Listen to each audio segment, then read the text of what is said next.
Heko mwana vuba ikigoryi. Gira bafata isumi. Gira bafata kumwana. God have mercy upon us. Shira umwana mu rwabo ndi kureba neza.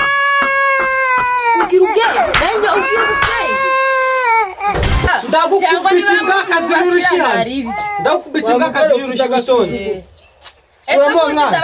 Muje kurana nayi bunyabwa muje kureba. Muje kumureba.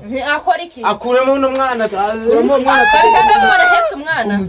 Kabiri kanga sinyira ubweze kana masaha. Nari bamusanze ari kubikora muri kugira genda. Urukora ki wawe kanje? Mumufashe abikora gafatwa ngo amufa Bare were kwirugura ndindagira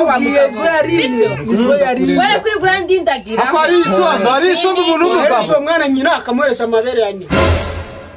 Ngomereza amabere? Bibi kwinini. Ngomereza amabere ya nyina nagaramuhereza isombe. Muhereza umwana muhereza amabere ya nyina. Mwanze gusohoka hano. Mkekeza. Ani son. Mwana wawe. Fatiki. Mwana wawe. Fatiki. Urimo satani. Ntabwo arusha. Tangirange. Nayo unyebwa kibi byose utabikoraga wabayiki. Basi mfanye koza amasahani. Nyana y'imbwa.